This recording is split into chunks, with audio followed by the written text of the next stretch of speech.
Ceux qui souhaitent découvrir des contenus inédits liés au podcast peuvent les trouver sur notre compte Instagram. Si vous avez envie de mieux me connaître, vous pouvez trouver des contenus plus personnels sur Telegram. Tous les liens au réseau sont disponibles dans la description. Je suis Lucas et ça c'est One More Time. Je suis invité à Casal di Principe, sur la place. Je monte sur scène et je parle. On m'appelle en tant qu'auteur de Gomorra et sur la place, il y avait des gens qui avaient lu Gomorra. À la fois la partie saine de la ville, qui était toute là, et les criminels. Et ils étaient tous là.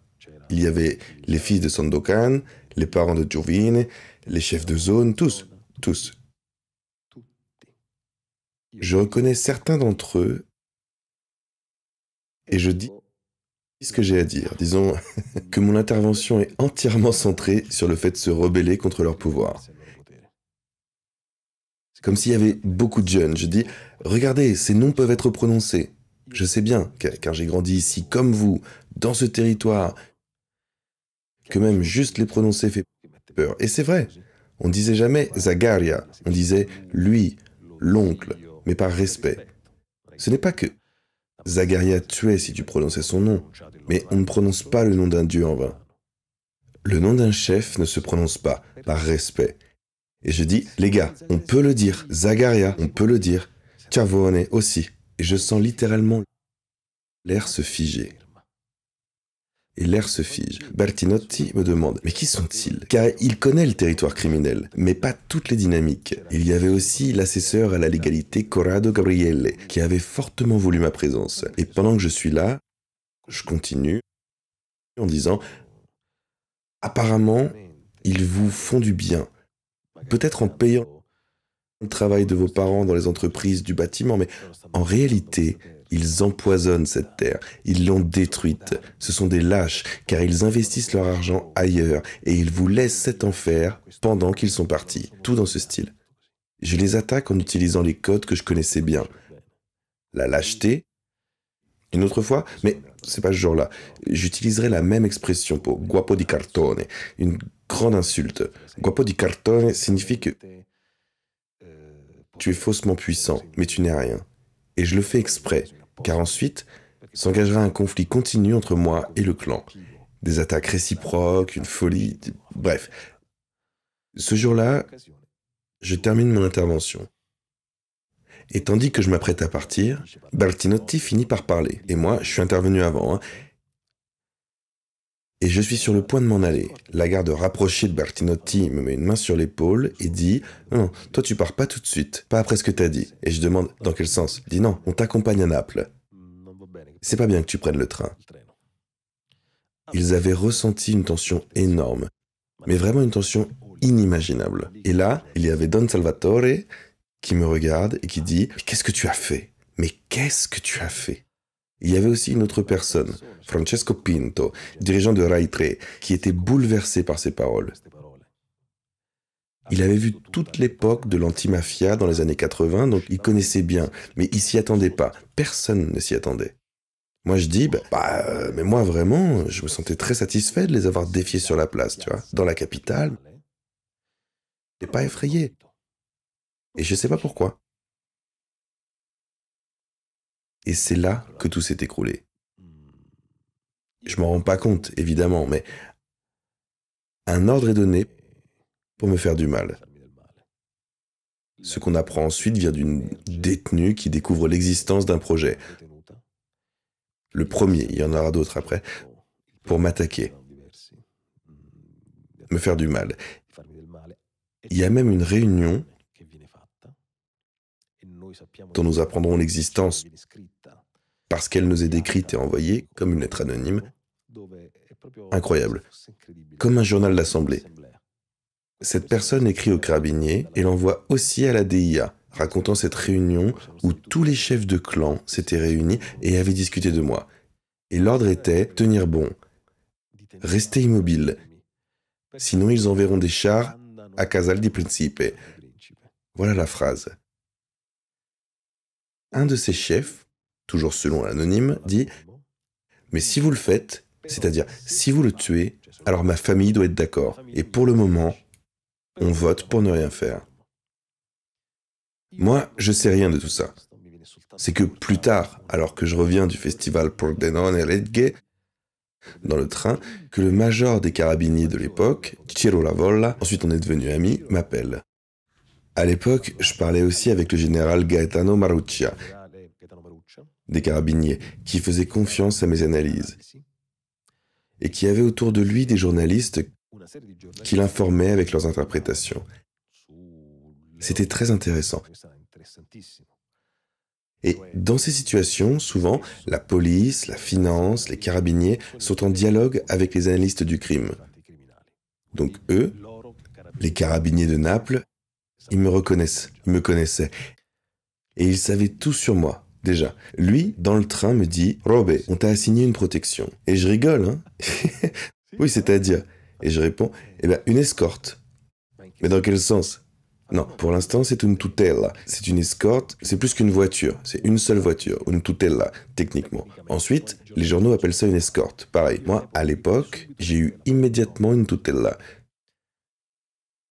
Puis elle a augmenté, encore et encore. Je dis, mais qu'est-ce que tu dis? Et oui, c'est comme ça. J'arrive à la gare de Naples, et une voiture avec les couleurs, c'est comme ça qu'on les appelle, c'est-à-dire avec l'inscription Carabinieri noir, me prend et m'emmène à la caserne Pastrengo. Et pendant que je suis dans la voiture, je dis « Mais c'est quoi cette histoire d'escorte ?»« Oui, mais t'inquiète pas. Quelques semaines. » Ça fait 17 ans, hein. Il m'emmène à la caserne et m'isole dans une pièce. Tous très aimables. Mais je sentais l'anxiété. Et j'arrive à la demande de protection. C'est-à-dire finale. Et je monte dans une voiture blindée avec un ou deux carabiniers. Et puis ça augmente. Ils sont 2, puis 3, quand je serai à Naples. Bref, des blindés, la colère de Dieu, comme on dit. Mais qu'est-ce qui se passe? C'est que dans ces heures-là, j'ai pas eu peur. Je pense même, ah, c'est une occasion, je peux en parler, je peux raconter. Ça durera 10 jours, 3 semaines. Et on me dit de ne pas en parler aux journaux. Alors j'en parle pas, mais les journaux l'apprennent, évidemment. Et il y a tellement de personnes impliquées dans le débat sur le fait de me donner une protection ou non, qu'il y aura aussi des polémiques. J'ai jamais demandé la protection. Souvent c'est une demande, mais moi, je me sentais pas en danger. En réalité, cette détenue avait reçu l'information de son mari qu'il s'activait. C'était ça, le point. Mais moi, je le savais pas encore. Et on me donne la protection. Ça devient escorte policière à ce moment-là? Oui, alors ça commence toujours par une protection, puis ça devient peu à peu une escorte, parce que, incroyablement, les pressions ne s'arrêtent pas. Pourquoi je dis incroyablement? Parce qu'une fois que la pression principale est révélée, c'est-à-dire le plan pour te faire du mal, normalement tout s'arrête. Mais non. Des choses très étranges continuent à se produire. Par exemple, un collaborateur de justice important, Carmine Ciavone, pour te faire comprendre, le Busquetta, de la Camorra casalese, la plus grande gueule, j'utilise tous ces termes de la presse, hein, donne l'alerte à mon sujet. Il dit qu'à Noël, on allait me tendre un attentat avec une voiture piégée, laissée devant chez moi, enfin, sur le trajet que je devais faire. Il le dit, puis il revient sur ses propos. En réalité, on comprend qu'il veut sauver un de ses proches. C'est l'une des 1000 interprétations qu'on me donne. Il devait participer à l'attentat pour se racheter à cause de ce parent repenti, considéré comme un traître. Il devait donc participer à une embuscade contre moi. Et moi, j'apprends tout ça par les journaux. Et on me colle une voiture blindée derrière. Mais tu continues à vivre... Mais je continue à vivre, mais sous protection. Et puis ça devient une escorte. Dans le sens où ton adresse était toujours... Non, je vis plus à Naples. J'ai oublié de le dire. En fait, ce qui se passe, c'est qu'une voiture de carabiniers arrive avec les couleurs pour me faire déménager. Ils emportent tout de cette maison. Ils mettent dans des cartons tout ce que j'avais. Le hi-fi, l'installation, les posters, les livres, tout jeté, comme ça. Ma mère et ma tante m'aident. Quel jour terrible. Et quand on me transporte en voiture, les gens du quartier, certains du quartier me disent « Enfin, ils t'ont arrêté. Ils pensaient qu'on m'arrêtait. » Pourquoi enfin ils t'ont arrêté? Parce que je parlais de plus en plus de ces sujets, et ça les dérangeait. Et donc, je vivais déjà plus là, et on me transporte à Rome. À Rome, personne ne veut me donner un logement, parce qu'ils ont peur. Ils craignent qu'on me fasse du mal. Mais surtout, ils ont peur d'une attention excessive de la police. Personne ne veut de policiers qui vont et viennent dans leur immeuble, leur palier. Puis, en réalité, ça serait pas passé comme ça. Mais ils avaient peur de ça. Des amis m'hébergent. Ce sont pas mes amis. Je me souviens même plus d'amis de qui. Mais quand tu cherches une maison, c'est toi qui la cherches ou quelqu'un pour toi? Quelqu'un pour moi, mais il doit dire que c'est en mon nom. Sinon, une personne avec les carabiniers se présente et... Que fais-tu? Ok. On me donne aucune ville en Italie. On n'accepte pas de maison à Naples. On n'accepte pas de maison à Rome. Je suis hébergé, je répète, par ces 2 filles qui me donnent une chambre. À Rome? À Rome. Dans un endroit central, et la protection est parfaite. Parce qu'à travers tout ça, tu dois toujours décider avec la protection où aller vivre. Mais en attendant, certaines casernes m'hébergent. À partir du moment où tu vas à Rome, c'est un éloignement avec le noyau familial et ta petite amie. Tu sais que tu ne les reverras pas aussi facilement Oui, avec la petite amie, à c'est ce fini. moment-là? Un peu avant, mais c'est fini. Parce que de toute façon, tu ressentais déjà... C'était déjà tout brisé. Et avec ma famille et mes amis, avec mes amis, j'avais un comportement étrange. Je les craignais. Enfin, je craignais que la pression qu'ils vivent puisse les pousser à me faire du mal, à communiquer des informations sur moi. On cherchait n'importe quoi. On cherchait tout ce qu'on pouvait trouver sur moi. Négatif, bien sûr. Positif, tu étais déjà un héros. Déjà le grand combattant. Tu as des couvertures de magazines pendant une demi-heure. Et dans tout ça, Gomorrah sort à l'étranger et rencontre un énorme succès. Maintenant, j'y arrive. Je voulais juste comprendre la séparation avec ton noyau. La séparation est totale et coupable. Et je sais pas gérer les sentiments. Je coupe. Je parle peu à ma famille. Le seul moyen d'avoir des relations avec eux était de les appeler au Skype, téléphone? beaucoup. J'avais même peur du téléphone à cette époque, pendant ces mois-là. Donc tu commences à avoir peur. Oui. Dépression énorme, c'est incroyable. Les carabiniers, toujours armés. Évidemment, mais très tendus. Selon les phases, mais vraiment très tendus. Et quand arrive cette énième chose, même le président Napolitano y répondra, pour dire, sur la question de Carmine Schiavone, quand Carmine Schiavone fait cette déclaration, le président dira « Nous veillerons sur lui ». C'est quelque chose d'énorme, vraiment énorme. Le fait que l'État veille sur toi, c'était une condamnation ou une protection? Eh ben, je dois dire que c'était une protection. C'était aussi une protection grâce à l'intervention d'intellectuels. Il y a eu une collecte de signatures en ma solidarité, qui comprenait Desmond Tutu, Umberto Eco, qui a donné une interview au TG1 pour demander qu'on me protège. Et je connaissais pas Umberto Eco. Quelles étaient ses motivations? Il disait qu'il fallait le protéger parce que... Il avait lu mes articles, mon livre, et il sentait que c'était quelque chose de nouveau, Mais quelles paroles a-t-il utilisées à ton égard? Tu t'en souviens? Conceptuellement, c'était « Il prend des risques pour ce qu'il a écrit, on ne peut pas le laisser seul. » Parce qu'il fait quelque chose de bien? Parce qu'il fait quelque chose de bien et de nouveau, même à ses yeux. C'est-à-dire que il met sa vie dans cette bataille. Lui qui n'avait jamais fait ce genre d'appel. Il faut le défendre. Wow. Ok. Je lui écris même pas parce que ça me semble irréel, tout ça, compliqué. La collecte des signatures, elle est importante parce qu'il y a Václav Havel, Orhan Pamuk, Cao Tse, Günter Grass, Desmond Tutu, comme je disais, tous. Et les grands intellectuels décidant de signer cet appel lancé par Repubblica, et donc je me sens protégé sous ces aspects.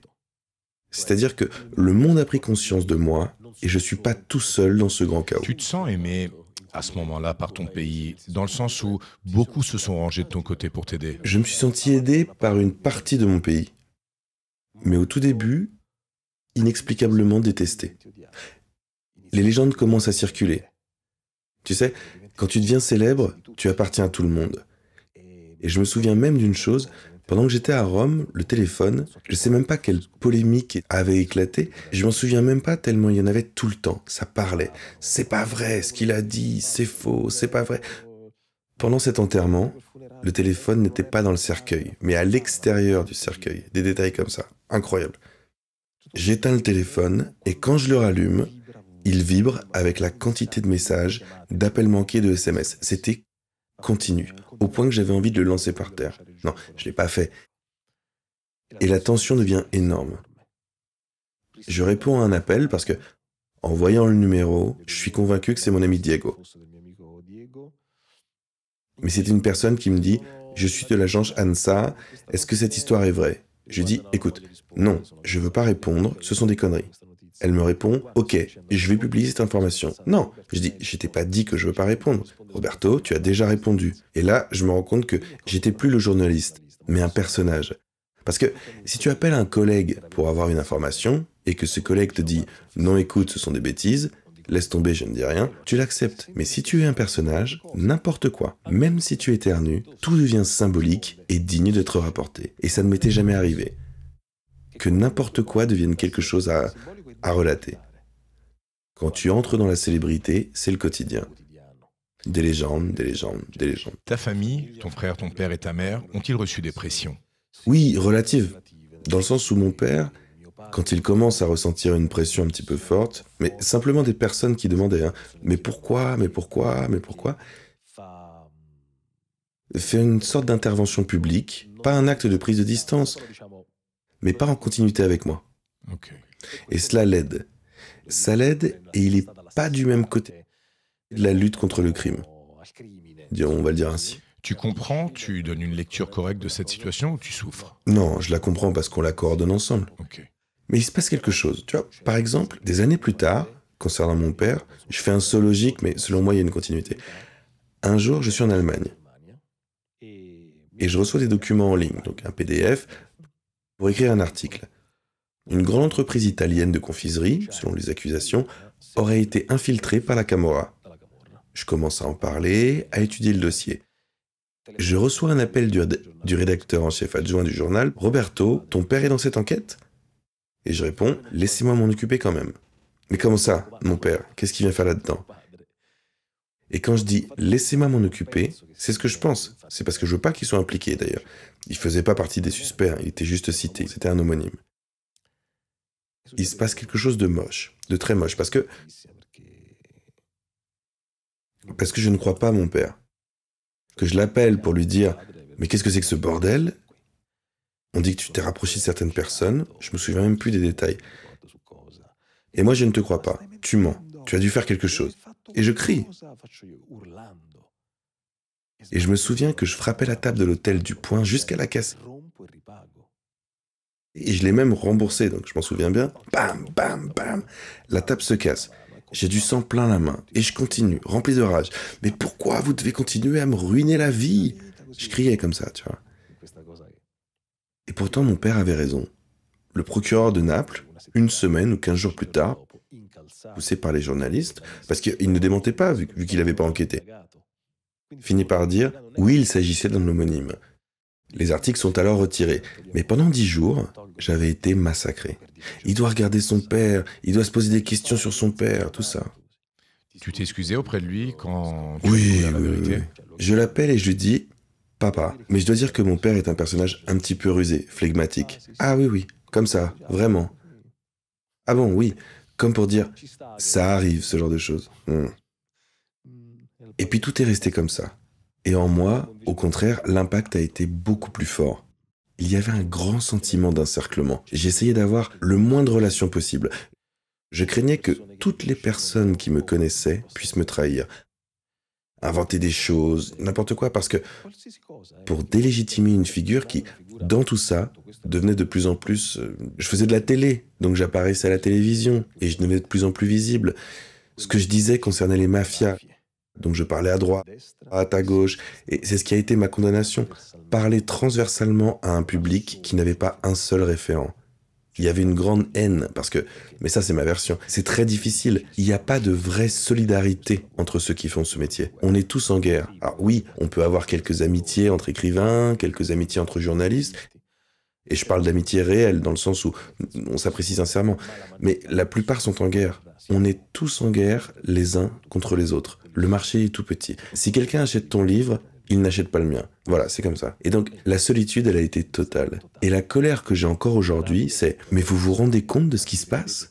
Vous vous rendez compte que quelqu'un endure pour les positions qu'il a prises ? Vous vous rendez compte que ça n'a rien à voir avec une compétition autour d'un livre ? Mais c'est inutile. » Passons à la partie plus lumineuse. 2006. Ton livre commence à sortir, dans le monde entier. Et là, je veux arriver à 2008, où il se passe de belles choses. Tu es le premier écrivain italien invité à prendre la parole lors de la cérémonie de remise du prix Nobel. Ouais. Le Nobel, ça a été incroyable, parce que l'Académie ne s'était jamais ouverte, jamais à des écrivains non récompensés. On y est allé, moi et Salman Rushdie, qui m'a un petit peu taquiné en disant « Ils nous ont donné le Little Nobel ». Donc il était aussi un peu énervé, ça voulait dire « Pourquoi ne pas nous avoir donné le vrai prix ?» Un grand débat s'ouvre, pas en Italie, mais en Suède. Là-bas, on se demande « Faut-il récompenser un auteur quand il risque sa vie ?» Ou bien, dans ce cas, est-ce qu'on récompense la personne et non l'œuvre ? Moi et lui devenons les figures centrales de ce débat. Une partie de l'Académie dit « Ce qui met sa vie en jeu pour ce qu'il écrit mérite une attention particulière. » Et l'autre partie dit « Que tu risques ta vie ou pas, que tu sois un défenseur des droits ou même un allié d'une tyrannie, si la qualité littéraire est là, tu mérites d'être récompensé. » Et je dois dire que je comprenais les deux positions. J'avais pas de point de vue tranché. En Italie, ce débat il est complètement ignoré. Le fait que cela se termine par une invitation, l'Académie ne nous décerne pas le prix, mais elle nous invite. Et c'est magnifique, parce que tu parles depuis l'estrade où seuls les lauréats s'expriment. Et là, Salman devient presque prophétique. Publiquement, il me dit « Ce qui m'est arrivé, je dis, ça t'arrivera aussi. Ils te feront payer le fait d'être vivant. Et c'est pas vrai que tu es un condamné à mort. Et donc, ils te feront payer tout ce qui est vie. » Et il me dit « On dira de moi que j'aime, on dira de moi que je vais aux fêtes, que je cherche à célébrer la vie. » Il dit exactement ça, hein, Salman. Et il ajoute « Sauve-toi. Ne mets pas ta poitrine devant un fusil. Ne vis pas comme un otage. Parce qu'alors, tu finiras par te tuer pour ne pas être tué. Ne le fais pas. » Et Salman ne l'a jamais fait, jusqu'à ce que les couteaux arrivent. Il y a 2 étés. Il n'a jamais voulu de protection policière aux États-Unis. Et on lui a même pas proposé. Il m'invite à venir en Amérique, parce qu'aux États-Unis, si on ne t'accueille pas, c'est qu'on pense que tu es à risque. Mais si on t'accueille, tu es libre, sans escorte, mais avec des restrictions. Pas d'apparition publique, pas le droit d'utiliser ton nom, mais tu es libre. Salman m'aide à aller aux États-Unis, où se trouve aussi Orhan Pamuk, lui aussi menacé, Iris Ali, également menacé. C'était tout un groupe de fêlés qui vivaient là-bas. Et quand Salman a été poignardé, il y a 2 étés, je crois qu'il a reçu 50, 60 coups de couteau. Et il n'a même pas eu un policier dans la pièce. Parce qu'il n'en voulait pas. Il disait quand il venait en Italie, « Si je vois la police, je pars. » Et il n'a jamais écrit sur le sujet qui lui a valu sa condamnation à mort. Il n'a jamais écrit sur l'islamisme. Ni sur les régimes. Jamais. Contrairement à moi, son livre « Les versets sataniques » a été jugé blasphématoire. Mais ce n'était pas un livre contre une organisation ou une religion. Lui, c'était un romancier. Et son courage a été de continuer à vivre libre. Et donc, quand on m'annonce l'attentat, des amis communs, Salman et moi ne nous sommes jamais perdus de vue, la première chose que je pense, c'est « Bravo Salman, tu y es arrivé libre. Si on t'a tué, et heureusement, c'est pas le cas, tu es mort en homme libre.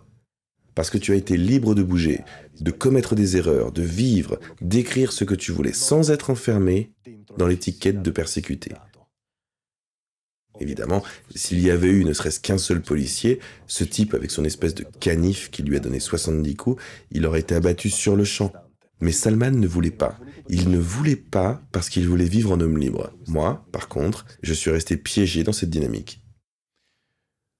Comme je te vois, c'est tourmenté. Tu utilises parfois des adjectifs quand tu me projettes une phrase que tu me raconteras plus tard, dans le futur. Mais moi, j'aimerais plutôt te montrer ce que tu as accompli à un âge très jeune. C'est-à-dire que toi, à 27 ans, peut-être 28, en 2008 toujours, tu vas à Cannes. Parce qu'un grand vivier pour la littérature, d'où le monde de l'audiovisuel, du long métrage, des séries, puis son inspiration, ce sont justement les livres. Et il y a le film Gomorra, réalisé par Matteo Garrone. Et toi, tu écris le sujet. Le scénario aussi, là. Et même le scénario. Et là, vous êtes récompensé à Cannes. Oui, nous avons le Grand Prix, qui est l'un des prix les plus importants après la Palme. Et on reste dans l'émotion. Parce qu'aujourd'hui, tu vis l'émotion toujours à moitié. Parce qu'il y a d'un côté l'émotion et de l'autre, ma vie n'est pas aussi rose que celle d'une autre personne qui vivrait la même chose. Je ne peux pas en profiter de la même façon. C'est comme si tu vivais toujours avec un sentiment de culpabilité, c'est-à-dire en ayant toujours une sorte de tribut à payer. Est-ce que tu en profites à ce moment-là? Es-tu heureux? Arrives-tu à éliminer la partie sombre, celle qui devient malheureusement une routine et parfois ouvrir des parenthèses de bonheur ou pas? Seulement en 2008 à ce moment-là. Je n'y arrive pas pour une raison simple, parce que cet objectif est « je vous ai eu, vous vouliez me faire tomber ». Et au contraire, c'est un point. C'est pas que c'est beau, j'ai réussi. Donc, tu ne profites pas du prix qui t'a été attribué à ce moment-là, mais tu te réjouis du fait que ce que tu diffuses s'enracine de plus en plus. Oui, je dis, vous avez vu, j'avais raison. Et surtout, vous avez vu, vous n'avez pas réussi à me tuer, à me délégitimer, à me salir avec vos mensonges. Et à Cannes, je porte une chemise rouge, parce que c'est ce que j'avais dans ma valise. J'étais tellement à l'extérieur de tout, tellement secoué, que je me souciais même pas d'une chose aussi simple, comme comment je m'habillais, une banalité. Et tout le monde pense qu'avec ma chemise rouge, je suis un petit peu garibaldien. Le journaliste commence à poser des questions, et je fais pas le tapis rouge. Le red carpet. Parce que la police française ne veut pas me laisser le faire. Tony se fâche beaucoup, il dit « ça sert à rien, quel risque il y a, allez, comme ça ». Tony Sevillo. Je lui dis « tu as raison, mais ci sto così ». Il me laisse pas faire. Ça montre aussi qu'il y avait une grande attention à l'étranger. Et le film, c'est un film magnifique. Le projet avec Garrone, Maurizio Brauchi, Massimiliano Gaudisso. Ce que je savoure, c'est la création du film. Je commence à devenir scénariste, et on nous donne le Grand Prix, qui est un prix même supérieur à tout autre pour un scénariste. C'est le plus grand prix que tu puisses avoir dans cette catégorie. Et encore une fois, le monde me donne un retour positif. Car à partir de là, tous les pays m'invitent. Portugal, Espagne, Allemagne, Suède, Mexique, Brésil, Chili, Inde, Japon. Et le modèle que j'avais utilisé, donc le style du livre et ensuite du scénario, devient un modèle adapté, devient un modèle adopté par les scénaristes, les réalisateurs, les chanteurs. Par exemple, je fais une interview avec le Kosang, qui est un groupe de jeunes musiciens pop. J'ai interviewé Luque, l'un des deux membres de Kosang, bien sûr.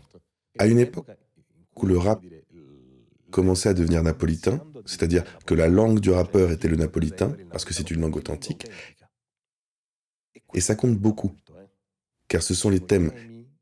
Si tu chantes un mode souterrain qui commence à émerger, car il représente la réalité non seulement de Naples, mais du monde entier à travers Naples, on peut s'y reconnaître. Il y a donc des auteurs mexicains qui écrivent un livre comme Gomorra, des auteurs espagnols comme Nacho Queretero, qui écrivent un livre comme Gomorra, et ils se déclament. Un écrivain indien, Suketu Mehta, qui écrit un livre sur la mafia indienne, comme Gomorra, Diego Sarno, qui écrit sur los Zetas, comme Gomorra, et je sais tout ça parce qu'ils m'envoient leurs livres en disant « Nous l'avons fait, comme je l'ai fait. Nous l'avons fait comme, je l'ai fait comme, inspiré par, une narration collective, un essai, et ils s'y mettent. » C'était ça le style. Ça se produit aussi avec les scénarios, parce que, avant même d'arriver à la série, je voulais faire Gomorra en série. C'est moi qui voulais le faire. Et c'était pas une proposition qu'on m'a faite. Et il se passe beaucoup de temps. Il se passe tellement de temps que je suis convaincu que le producteur Domenico Brugacci, qui avait pris le livre tout de suite, allait me proposer quelque chose. En fait, je gagne vraiment pas d'argent dans l'opération du film parce qu'il me l'achète à bas prix, quelques semaines après la sortie, alors que le livre n'était même pas encore dans les classements. Il l'avait vu tout de suite. Puis ça part avec Matteo. Mais là aussi, tu as montré, comment dire, d'être un reporter autodidacte amateur en Vespa. Non, c'est ça. Faire le journaliste local, c'est-à-dire écrire un livre, faire le scénario d'un film, puis celui d'une série, et ainsi de suite. Faire toutes ces choses, c'est unique, non? Non, je te le dis pas pour te flatter, car ici on ne célèbre jamais le palmarès des succès des gens.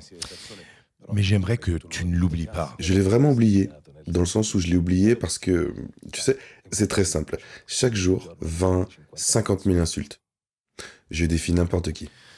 Alors allons dans la partie plus sombre. Restons en 2008. Un procès commence qui dure encore aujourd'hui, soit 16 ans. Que se passe-t-il?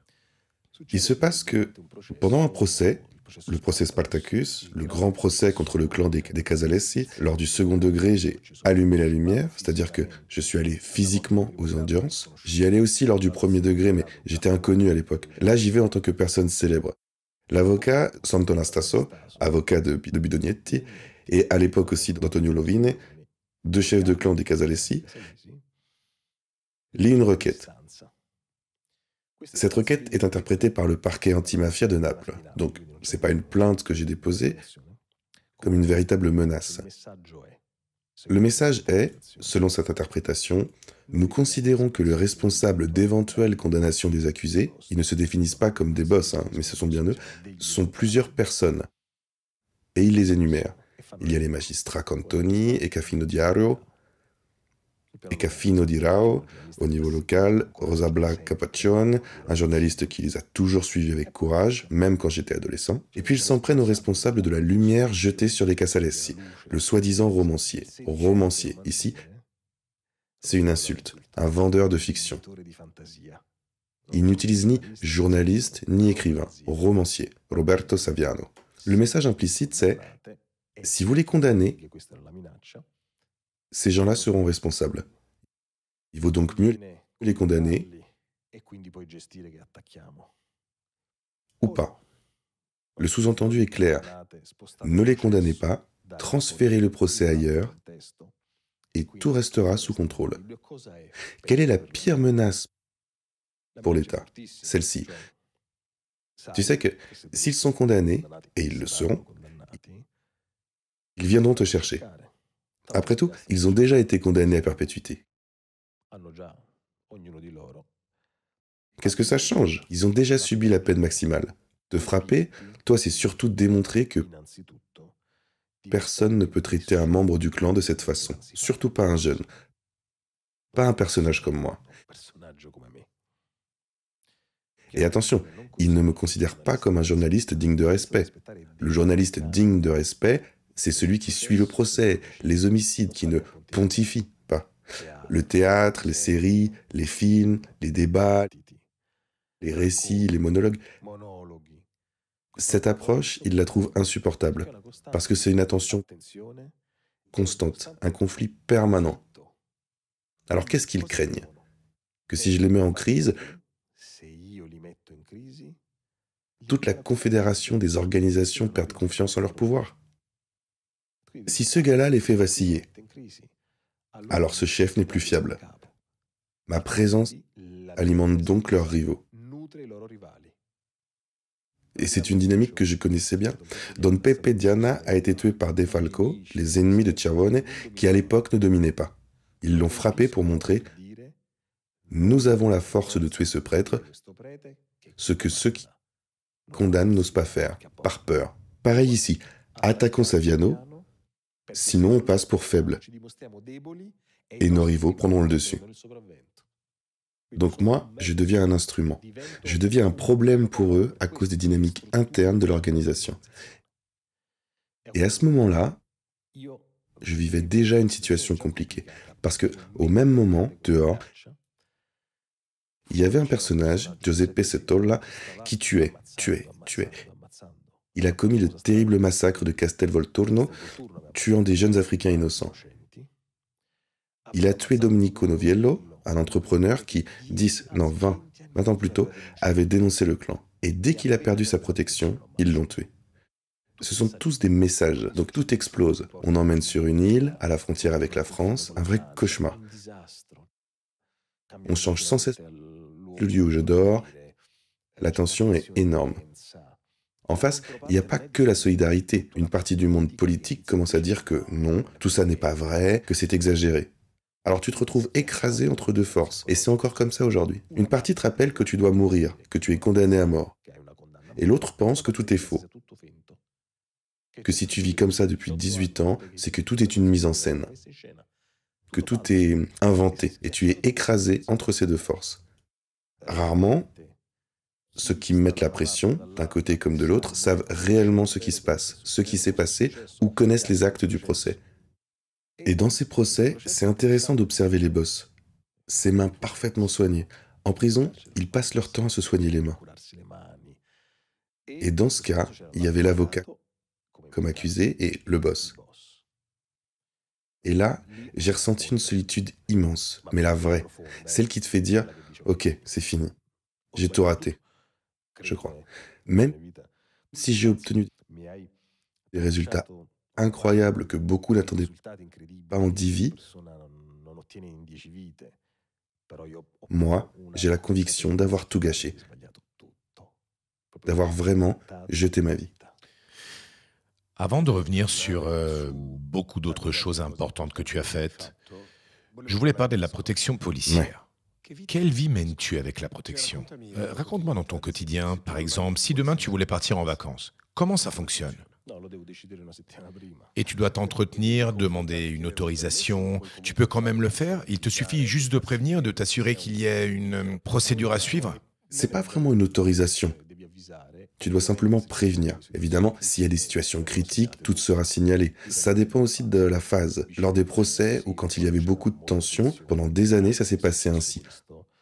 On m'invitait sans cesse à ne pas aller dans certaines zones, mais aussi dans certains lieux, y compris à Rome. Et je vais très peu au restaurant, mais il arrive que l'on m'y invite. Et ils doivent vérifier un petit peu les antécédents du restaurant, ça dépend de la situation. Bref, la vie dépend de la phase, mais elle est très contrôlée. Alors tout d'abord, tu es jamais seul. Avant, j'allais aux toilettes et ils m'ont accompagné, et on était dans un endroit fermé. Mais dehors, vraiment dehors, à 1 mètre de la porte, il y a une personne de mon groupe de sécurité qui me surveille. À la maison, il n'y a personne. C'est-à-dire que le périmètre est l'entrée de la maison. Donc, dehors, ça dépend. Il y a des phases plus longues. Tu n'as pas de surveillance active. D'autres, heureusement, dans le passé, j'avais une surveillance active, ce qui signifie qu'une voiture devant ma maison, parfois tu es à la caserne, d'autres fois tu es à la VGR, c'est-à-dire la surveillance mobile, où ils surveillent toi et d'autres, pas seulement toi, et qui est moins intrusive, parce que les voisins ou les passants ne voient pas la voiture de police. Au fil des ans, il y a eu toutes ces phases. Tout est toujours lié à la gestion de ta sécurité. Quand tu vas à Milan, tu dois prévenir longtemps à l'avance. Les déplacements ils doivent être organisés, les endroits sécurisés. Avant de venir ici, ce matin, mes gardes sont arrivés. Bien qu'ils connaissent déjà le lieu, mais tu dois... Voilà. C'est ce processus de surveillance constante qui te rend nerveux. En dehors de ta vie privée, c'est dans les déplacements. Tu es jamais spontané. Tu es jamais seul. Tu n'as jamais d'intimité. À moins que ce ne soit chez toi, bien sûr. Mais 2 choses te frappent. Premièrement, après 18 ans, ils t'ont toujours pas tué. Et c'est comme si tout le monde disait « à quoi ça sert ?» Et ce sont justement les procédures qui rendent impossible toute tentative d'approche. Ça vaut pour tout le monde, même pour les ministres, pour tout le monde. C'est la procédure qui sécurise et empêche que quelqu'un puisse tenter quoi que ce soit. C'est vraiment ça la force, la surveillance constante. Deuxièmement, beaucoup de gens échappent à la protection légitimement. Ils se promènent quand il n'y a aucun risque, tu es dans un petit village, tu fais une balade. Pendant que j'étais sous protection, j'ai passé mon permis de moto avec eux, avec mes carabiniers. J'ai passé l'examen avec la sécurité. Il y avait l'examinateur qui me suivait dans le village, et derrière, il y avait les carabiniers.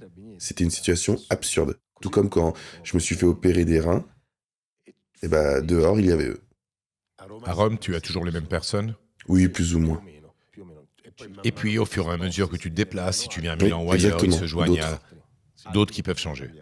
Qui peuvent changer, oui. Ceux de Rome sont un peu comme de la famille pour toi? C'est vrai qu'ils sont devenus proches. Alors attention, il y a un risque, dans le sens où il faut jamais franchir une ligne trop amicale, parce que après, on s'attache et on souffre. On souffre des dynamiques, car ce sont toutes des dynamiques professionnelles. Ils sont choisis par leur commandant, qui les place selon une mission précise. Donc oui, bien sûr, on s'apprécie, mais il faut faire attention à s'apprécier. Tu vis à la caserne? Parfois, ça dépend des situations. C'est-à-dire, tu as une maison. Oui, oui, bien sûr. Et le fait de ne pas être, comment dire, surveillé avec une patrouille devant chez toi, comme tu expliquais avant, Ça m'angoisse pas, aussi parce que malheureusement, je change souvent les endroits où je suis. C'est une grande souffrance pour moi parce que, bon, je dois dire que j'ai appris à ne pas m'attacher. Mhm, mhm. Parfois, même aux gens et dans beaucoup de cas, surtout aux endroits. Et en ce moment, ma bibliothèque est dans un garage, une douleur immense. Mais je le supporte, hein. J'ai construit ma bibliothèque au fil des années. Donc, tous mes volumes, j'ai presque 40 000 volumes au total, j'ai acheté une bibliothèque, mais j'y arrive pas. Peut-être que c'est moi qui arrive pas à me débarrasser de ces livres, donc c'est pas seulement une indisponibilité, en fait. On m'a donné des disponibilités. Et au fond de moi, je me dis toujours qu'il faut pas s'attacher, qu'il faut pas s'attacher. Au contraire, il faut habituer les gens à ton absence, habituer les choses à ton absence. Mes livres, que je considère vraiment comme mes amis, ma bibliothèque et ma famille, ça fait un moment qu'ils ne m'ont pas vu. Et pourquoi? Parce que tout me semble toujours sur le point de tomber ou de... J'ai toujours peur de gâcher la vie des gens par ma présence. Pas seulement à cause des conséquences. C'est-à-dire que si quelqu'un veut m'attaquer politiquement, il va aussi attaquer ceux qui sont proches de moi. Donc j'ai beaucoup de peur. Perdre son travail, être dans le collimateur. Mais ensuite, j'ai constamment l'angoisse de la trahison. Tu l'as encore? Oui. D'ailleurs, tu sais l'étymologie du mot trahir, porter à l'ennemi, ce qui n'a rien à voir avec des questions sexuelles. D'ailleurs, sur ces dynamiques-là, j'ai aucune peur, dans le sens où j'ai pas peur que les corps ou le corps d'une personne qui m'aime puisse choisir d'aimer plusieurs personnes. Non, ma vraie terreur, c'est la trahison, vraiment. C'est-à-dire quelqu'un qui me fera du mal, qui a eu ma confiance et qui l'utilise contre moi. Parce que en ce moment, pendant des années surtout, savoir ce que je pensais, disais, où je me déplaçais, ce sont des éléments précieux si quelqu'un veut me faire du mal. Ça veut dire que tu ne t'attaches plus à personne ou que tu n'exposes plus les personnes à qui tu t'attaches? Les deux, dans le sens où, d'une part, les personnes à qui je m'attache, j'essaie de les garder cachées autant que possible. Mais je parle aussi simplement de manière professionnelle. C'est-à-dire que les personnes qui travaillent avec moi, j'essaie de les protéger. Sauf quand elles doivent apparaître, quand on fait une émission avec moi. Je leur dis aussi, ne dites pas que vous travaillez avec moi, pour vous protéger.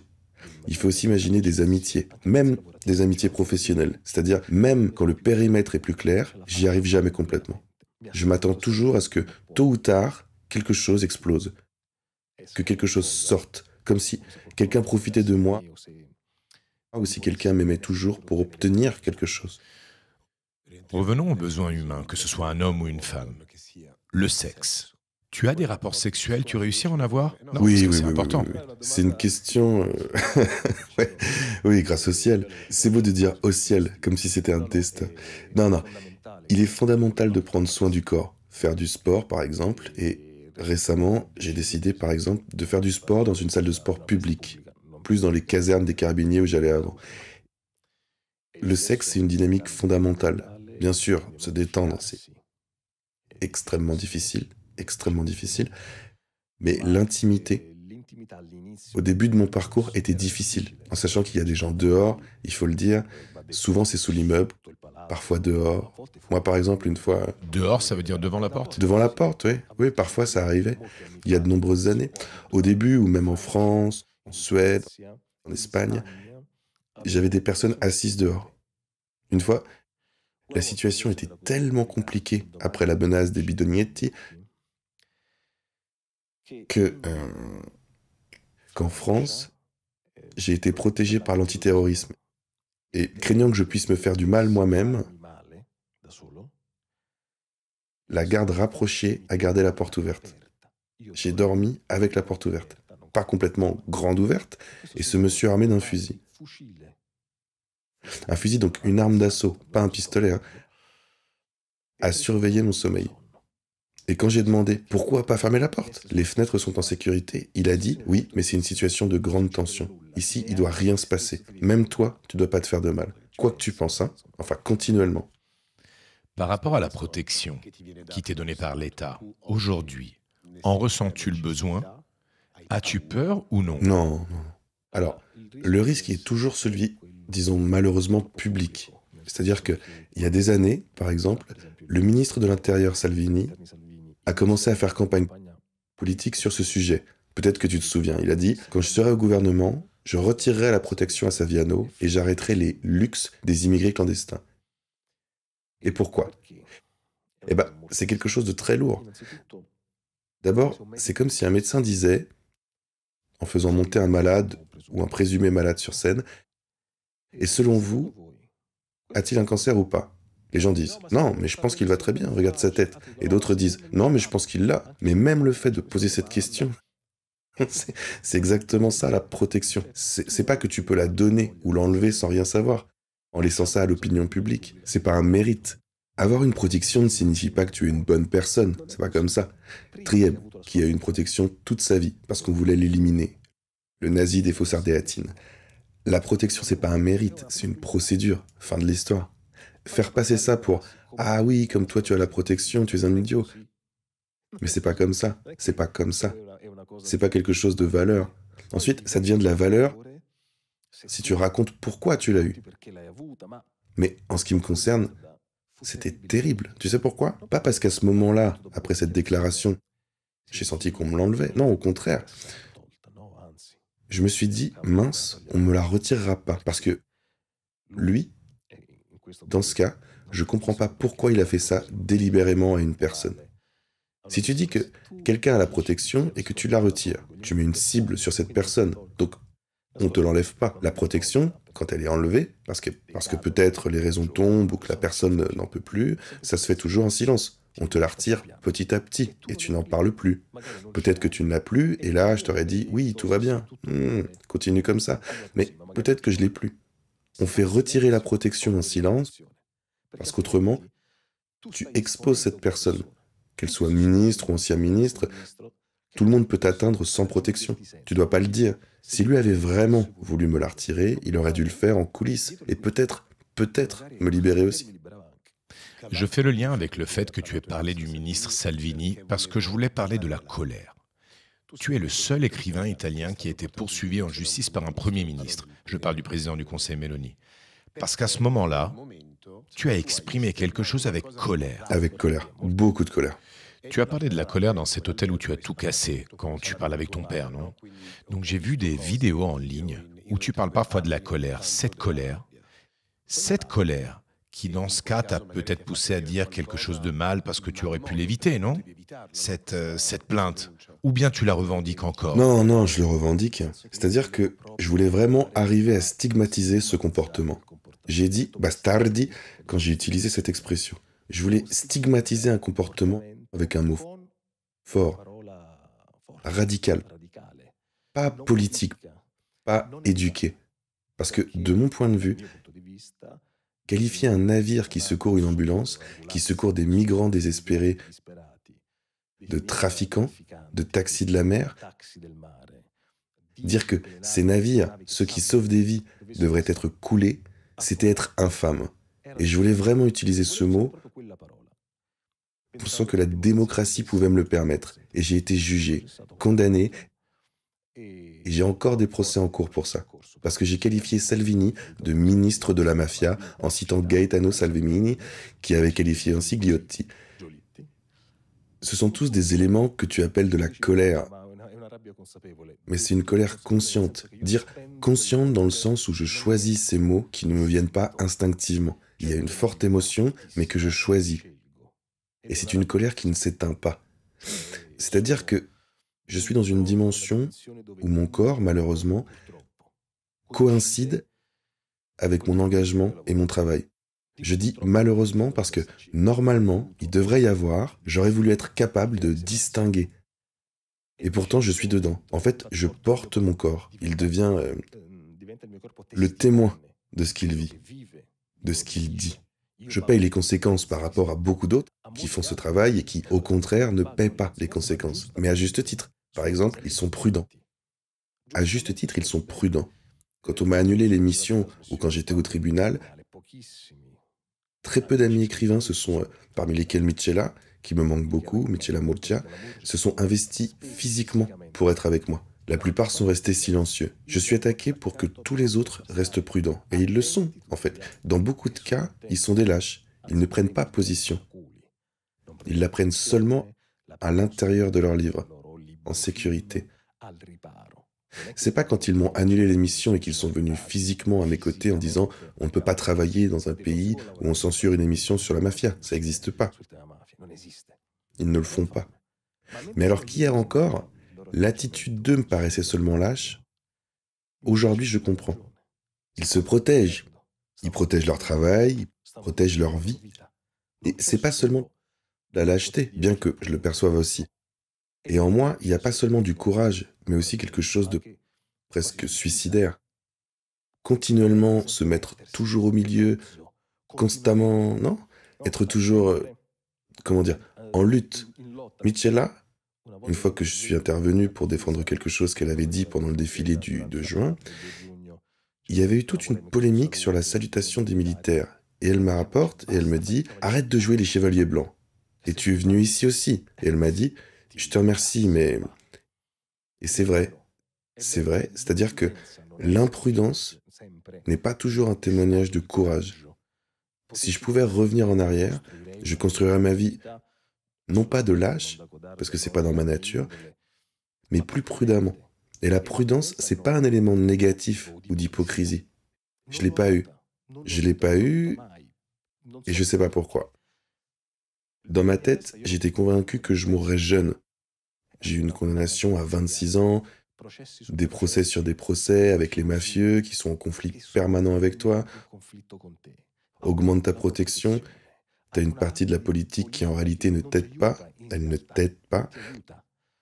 Tu sens que la société civile t'aime, mais ne réussit pas, comment dire, à t'atteindre et à te protéger. Tes collègues, quand ils te font du mal, ils sont un petit peu contents parce qu'ils ont eu un concurrent en moins. Moi j'ai dit, ok, ils vont me jeter à terre et je vais mourir.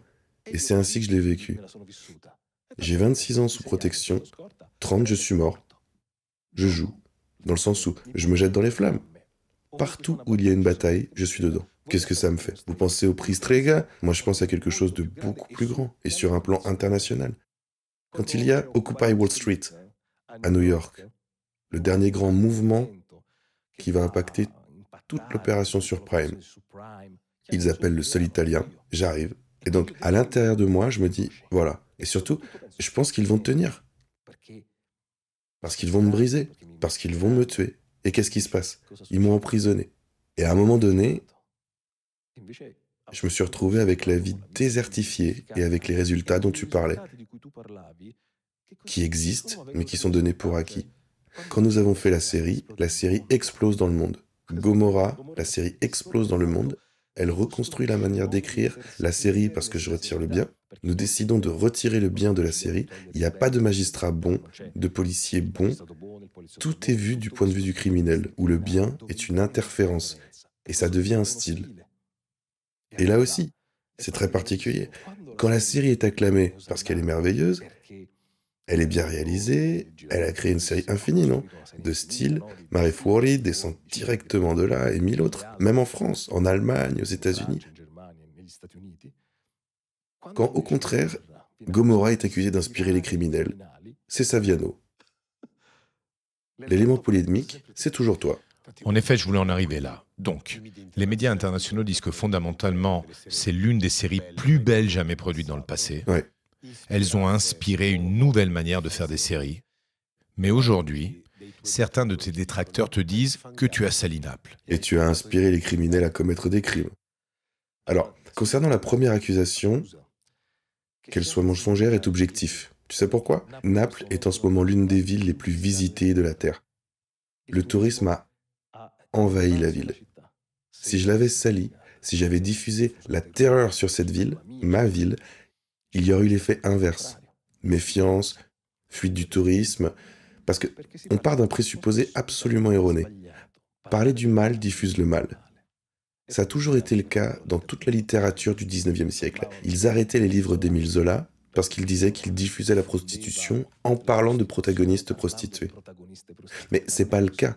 C'est exactement le contraire. Parler du mal fascine parce que cela permet à la personne de se mesurer au mal, de ressentir en elle-même à quel point cette douleur, ce mal est oppressant, à quel point je pourrais faire ces choses, à quel point je les subis, à quel point elles existent. Ça me fascine. Le protagoniste, depuis toujours, depuis Richard III de Shakespeare, et même avant, le protagoniste négatif, mauvais des drames, des séries et de la littérature attire. Parce que ça permet le contraste. Si au contraire, le roman devient éducatif, c'est-à-dire tu dois te comporter ainsi, voilà comment il faut être bon, il y a immédiatement une distance, une irréalité immédiate. Si cette dynamique était vraie, je fais toujours cette blague. Pourquoi, après Don Matteo, non, la série avec le mythique Terence Hill, qui est l'un de mes héros, pourquoi tant de gens ne sont-ils pas devenus prêtres? Pourquoi, après Montalbano, une série vue dans toutes les maisons italiennes, il n'y a pas eu un changement des mœurs italiennes dans la direction du bien? Parce que c'est pas mesurable. Ces dynamiques ne fonctionnent pas ainsi. Ce n'est pas que je vois le bien et je me comporte bien. Je vois plutôt Gianni Savastano et je deviens Gianni Savastano. Quand on voit des individus commettre des crimes et incorporer leurs actes criminels en imitant Scarface, Don Vito Corleone, c'est parce qu'ils ont déjà fait un choix. Ils sont déjà dans un contexte criminel et, pour se rendre compréhensible au monde, ils imitent un personnage de cinéma. Cosimo Di Lauro, je le raconte dans Gomorrah. Cosimo Di Lauro, lorsqu'il a été arrêté, il était maintenant mort en prison. Il avait à peu près mon âge. Quand Cosimo Di Lauro a été arrêté, il s'est présenté devant la caméra habillé comme le corbeau, Brandon Lee. Tu te souviens du film? Walter Chiavone, a Casal di Principe. Walter Chiavone, a Casal di Principe, se fait une villa comme Scarface. Mais c'est pas parce qu'il a vu Scarface qu'il est devenu camorriste. Il accède à cet imaginaire pour se rendre potable. J'utilise cette expression, accessible à l'autre partie de la société, pour dire « je suis un chef ». Accuser Scarface, le film avec Al Pacino, d'avoir diffusé le mythe du mal est une erreur. Le mal, le crime, est diffusé par le manque de travail, par l'incapacité des écoles à attirer les jeunes, par les codes totalement faux de l'éducation. C'est-à-dire qu'on t'éduque, par exemple, à l'école à être bien, à ne pas nuire à ton camarade à côté, à pas copier, à être discipliné. Puis tu sors et c'est tout le contraire qui gagne. C'est celui qui trompe son ami qui gagne. C'est celui qui est impitoyable qui gagne. C'est pourquoi le jeune accède à la hip-hop. Mais comment? La hip-hop parle seulement de prostitution, d'argent, de méchanceté. C'est horrible. Doucement, je lui dis. Ça l'attire parce que c'est authentique, parce qu'il sent que ça lui raconte une voix impitoyable, parce que la vie est impitoyable. Et si ça le fascine, c'est pas parce qu'il veut devenir un tireur. Il est fasciné parce qu'on lui donne de la vérité. On lui dit que là, dehors, on vit seulement ainsi. Soit tu es devant la mire, soit tu es du côté du foot. Ce sont toutes les métaphores. Et même le rappeur qui se met avec un fusil, ce qui peut être, je comprends, un peu controversé comme idée, le rappeur avec un Kalachnikov, mais lui, il interprète une réalité. Et c'est pour ça que ça plaît aux jeunes. Et le jeune, il prendra pas la Kalachnikov parce qu'il regarde le rappeur. Loin de là, il voit simplement que c'est une histoire qui lui parle. J'ai un exemple parmi tous. Les PNL, c'est un groupe français écouté dans le monde entier. Peace and Love, Col Solgeneri font un clip. Le monde ou rien, en argot, qui n'a rien à voir avec l'Italie ou avec Naples, qu'ils filment à Scampia. Parce que Scampia devient la périphérie de toutes les périphéries du monde. Parce qu'au centre des villes, chaque ville a ses propres règles. Les périphéries sont les mêmes avec les mêmes règles. De Manille à Los Angeles, de Toronto à Scampia. Ça, les rappeurs, ils le savent. Ceux qui font des séries le savent. Les règles des périphéries sont universelles. Et c'est ce que j'ai voulu interpréter à un moment donné dans mes livres. C'est-à-dire, je raconte pas Naples, je raconte pas l'Italie, je raconte comment fonctionne vraiment le monde. Et en fait, un jour, en rencontrant des rappeurs en France, je suis entré et je voulais les interviewer, mais en réalité, ils m'ont juste rencontré, mais ils voulaient pas être interviewés. Ils m'ont décrit ainsi. Ah, voilà Saviano, l'Homère. L'Homero de la merde. L'Homère de la merde. J'avais demandé à Gallimard de mettre cette phrase comme slogan sur le livre. Mais leur maison d'édition super, aussi snob, n'a pas voulu.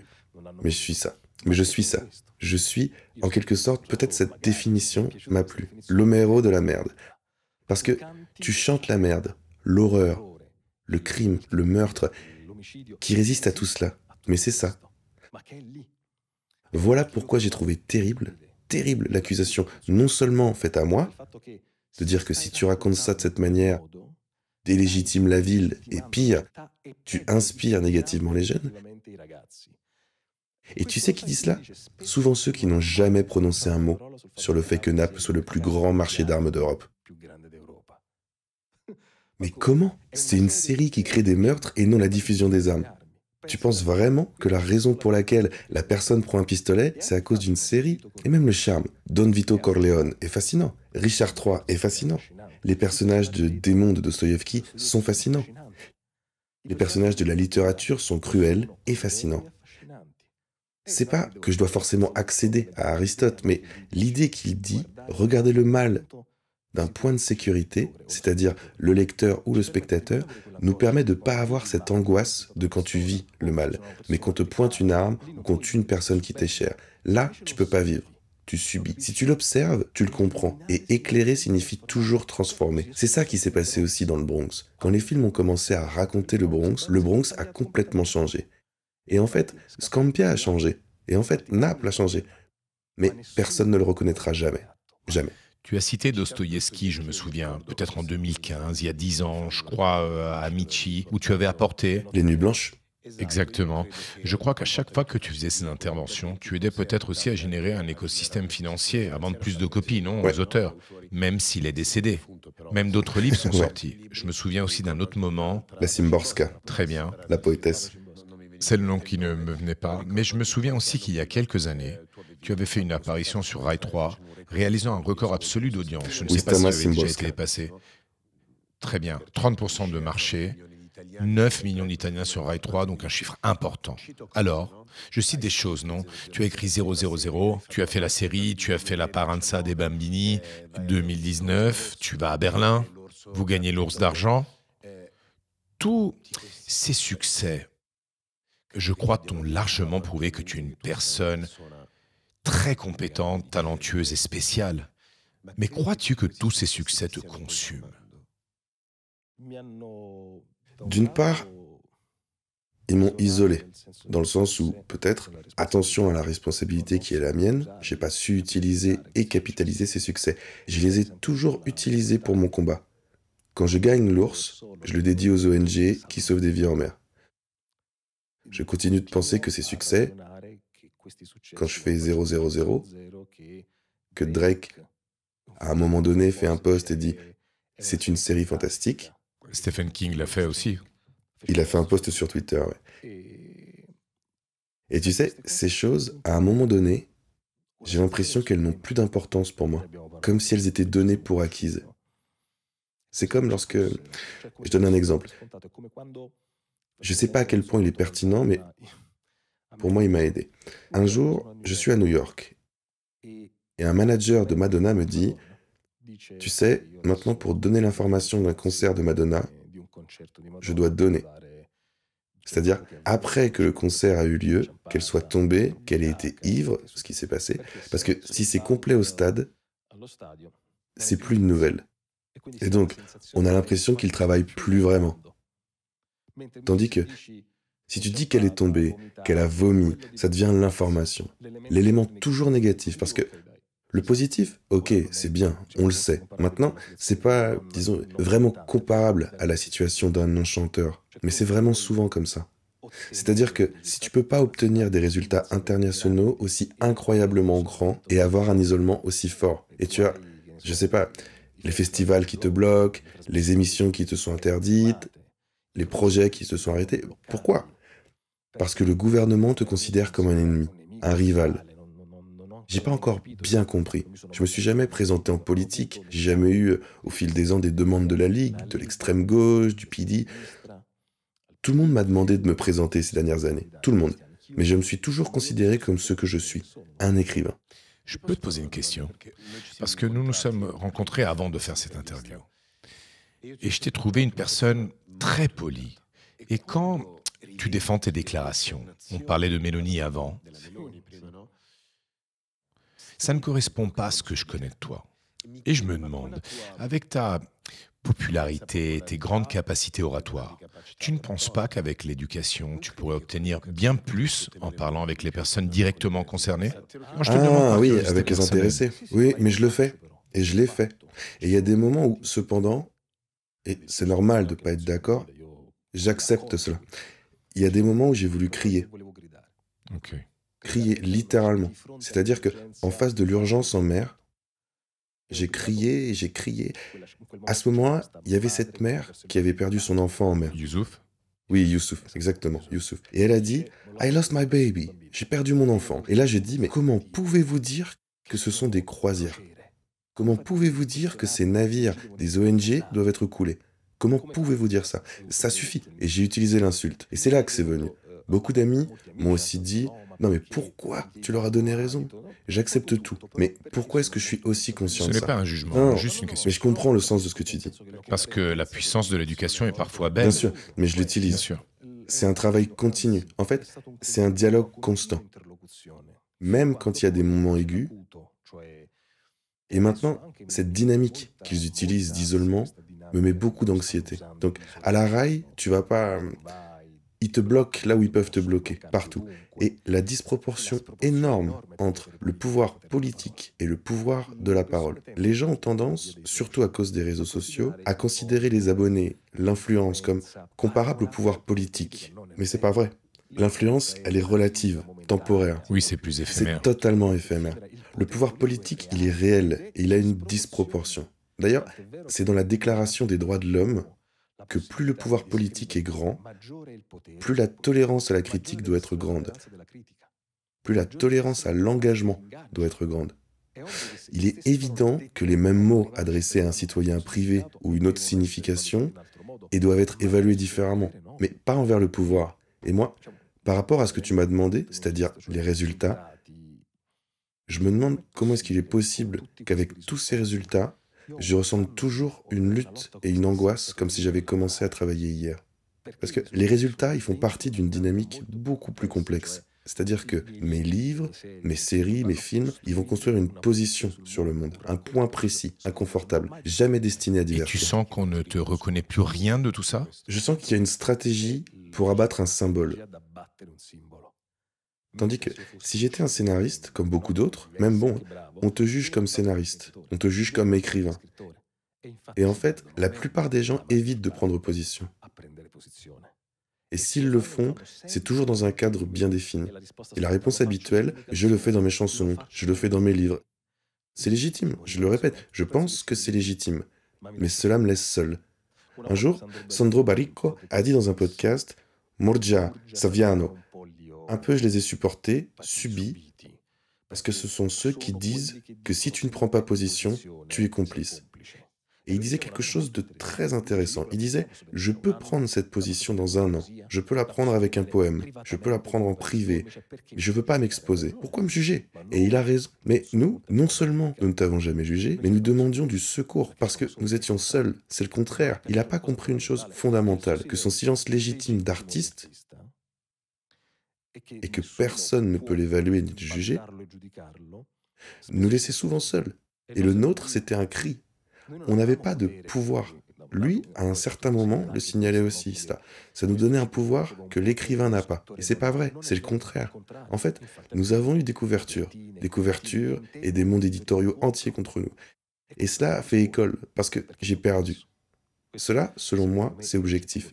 J'ai perdu dans le sens où toute cette bataille, maintenant, l'élément anti-mafia n'est plus discuté. Des procès sur des procès. Il y a quelques jours, une importante arrestation d'organisation criminelle de la 'Ndrangheta à Milan, ça, c'est même pas allé en première page. Quand j'ai fait Vieni Via Con Me, avec toute l'équipe de Fabio, on a parlé de la 'Ndrangheta à Milan et plusieurs journaux collectaient les signatures contre moi, disant que je la qualifiais le Nord de mafieux. Ils ont collecté plus de 100 000 signatures.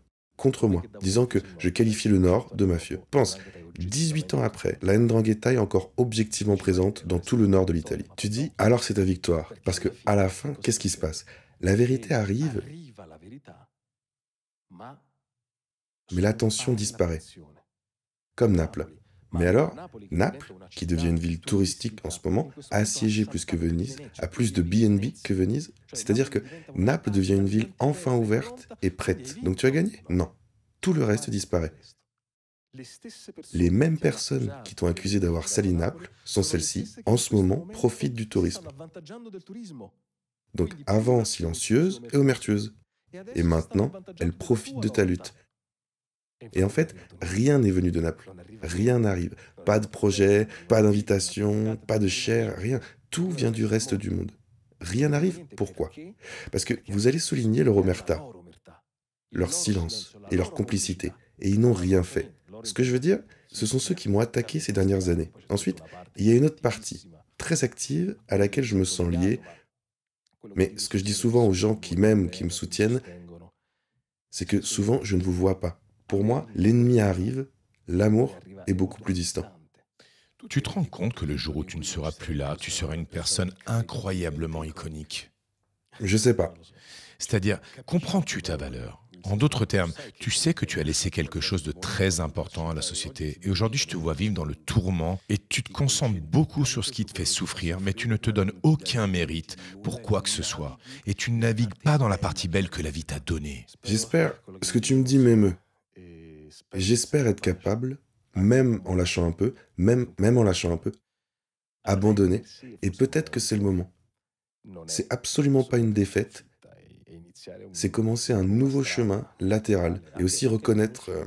tout à l'heure j'ai dit, ils ont gagné. C'est bien. J'ai pas réussi à obtenir ce que j'imaginais. Une force constante, capable de raconter, surveiller, avoir des ressources. J'ai rien.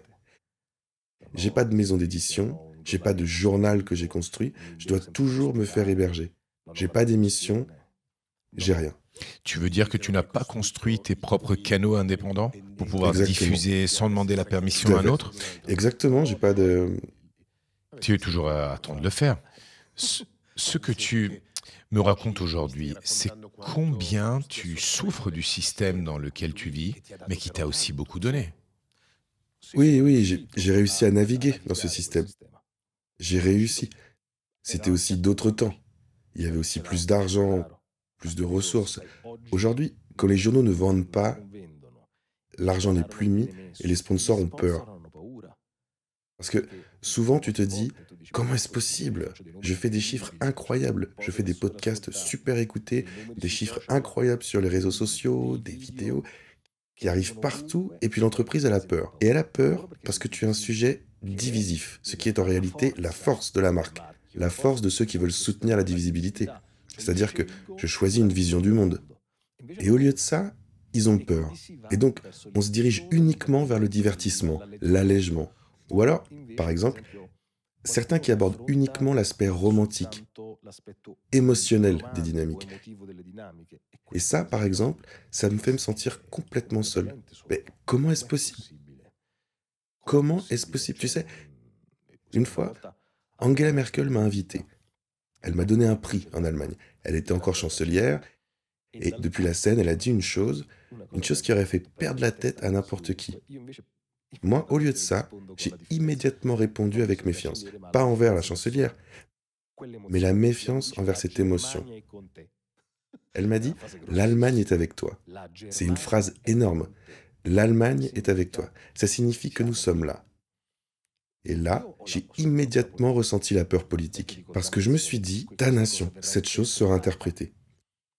Et en effet, Macron m'a rencontré, des années plus tard, pour discuter toujours en cadre européen des questions que j'aborde, et pour discuter aussi de la diffusion culturelle, parce qu'il s'intéressait à mon aspect de diffuseur de littérature, poésie. Et il voulait le faire sur le plan européen. Comment pouvons-nous unir ces écrivains et le faire? Et tu te souviens de la réponse de Salvini? Garde Saviano, rends-nous la Mona Lisa. Encore une fois, je me retrouve toujours sur l'aspect, disons, politique, divisif. Et pourquoi te choisissent-ils? Pourquoi toi? Sul ring un peso. Vogliono qualcuno che loro possono pestare, parlo di queste figure politiche, e aggregare quindi un universo mondo che si deve opporre a te. Ma perché proprio tu? Je me suis posé la question. Pourquoi parler de mafia m'a rendu transversal? Donc, j'ai un capital. J'ai eu un capital. Un capital qui fait peur parce que je parle indépendamment des idéologies. Si tu regardes sous mes vidéos YouTube, beaucoup écrivent « Ah, mais tu es une saloperie, tu es... » En plus, sans même connaître ma formation politique. Mais ils disent « Mais quand tu parles de ces choses, wow !» Ou alors « Arrête de parler de politique. Pourquoi est-ce que tu parles pas du narcotrafic ?» Mais des milliers, hein. Donc, ceux qui n'ont pas ma vision du monde me suivent sur ces sujets. Et ça fait que ces partis politiques ont peur. Parce qu'ils se disent, s'il est suivi sur le narcotrafic, et donc il a une sorte d'autorité sur ce sujet, quand il parle des ONG, les gens le suivent. Moi, au contraire, je dois dire à mes gens, ne l'écoutez pas, il ne vaut rien, c'est un homme de parti. Il gagne de l'argent avec ce qu'il fait. Autre chose, il gagne de l'argent avec ce qu'il fait. Moi qui traîne toujours avec beaucoup de procès. Donc j'ai des dépenses juridiques importantes. Je suis toujours sous une pression constante. Et ça m'a toujours étonné. Ils te reprochent de gagner avec ton travail. Parce que ce qu'ils insinuent, c'est il n'est pas sincère. C'est-à-dire qu'il écrit et qu'il prend ses positions parce qu'il a un projet, pas parce qu'il a un besoin de justice. Et ce sont des gens qui, eux, gagnent de s'être attaqués parce qu'ils font de la politique. Ils se font élire. Ils construisent du consensus et donc ils ont un salaire. Moi, non, je construis un livre, une série, un film. Donc j'ai un produit qui peut être accueilli ou rejeté. Dans leur cas, cependant, l'accusation qu'ils me font est celle qui leur permet de gagner. Car ce sont des politiciens, c'est-à-dire qu'ils vivent de ça. De la possibilité d'évaluer, de juger, d'attaquer, de créer du consensus. Et ça, j'ai toujours trouvé absurde que personne n'ait défendu. Mais on rigole. Cette personne qui vit de son travail et ce travail lui donne de la liberté. Moi, je ne suis pas un parlementaire, donc c'est pas le Parlement qui me défend. J'ai seulement mes mots et ceux qui me lisent et qui m'écoutent dans les vidéos. Point final, c'est tout. Et même l'isolement vient à un certain moment. Quand ils essayent de t'enlever. Mais c'est pas seulement moi, d'enlever les ressources économiques. C'est là le point. Quand un journal commence à ramer, le journal commence à ramer quand il n'a plus de lecteurs et il prend de l'argent que de l'État par des subventions publiques ou des entreprises qui payent la publicité sur indication politique. Là, tu es mort. Quand je me souviens par exemple de Rihanna Fellacci sur l'Europe, elle a publié un reportage qui a fait vendre 400 000 exemplaires de l'Europe et les annonceurs ont appelé en disant « Mais ce reportage de Fellacci, scène de mort terrible, sommes-nous sûrs que nos sacs, qui sont représentés dans cette histoire, nos sacs vont être enrichis par ces reportages ?» Et la réponse était « Si on enlève ces reportages, on vendra la moitié de la moitié. » Donc, les sacs sont vus par la moitié de la moitié des gens. Réponse de l'annonceur, laisse donc les sacs sont vus, laisse-les faire, ne dis rien à Fellacci. Je ne sais pas si c'est légendaire ou pas. Mais cette histoire résume bien. Au moment où ce que je fais me rapporte un gain, une recette, j'ai de la liberté. Si par contre ça ne rapporte pas d'argent, mais juste des clics, ce qui n'est pas de l'argent comparé à ce que fait mon travail, si tu es de plus en plus seul, tu as de moins en moins de ressources parce que tu as du consensus, mais pas d'économie. L'économie commence à être conditionnée par la politique quand elle rame. Et l'édition est très exposée dans le monde entier. C'est pas un problème italien, c'est même très exposé à cela. Moins les journaux vendent, moins ils sont libres et peuvent être achetés pour rien. C'est pareil pour les gens. Aujourd'hui, tu peux me juger. Et ça fait peur à tout le monde, hein. Parce que les scénaristes, les écrivains, les journalistes vivent de peu, du cachet, de l'invitation au festival, du jeton. Si tu leur enlèves cela parce qu'ils ont attaqué le gouvernement, ils ne le font plus. Alors, ils le font, mais de manière un peu plus prudente, de manière un peu plus latérale, pour essayer de paraître toujours des opposants à leur communauté, mais au gouvernement de manière légère. Quelle est l'intervention que tu as réalisée au cours de ta carrière dont tu es le plus fier en absolu? C'est difficile à dire, mais à ce moment-là, le moment où j'ai pensé que mes mots avaient servi à quelque chose, c'était aux funérailles de Michela. Elle a voulu que je... Le mois d'août dernier, elle a voulu que je parle publiquement, et je voulais pas. Je voulais pas parce que c'est et continue d'être une douleur constante dont je n'arrive pas à me sortir. Notre alliance était politique, je la revendique, et amicale.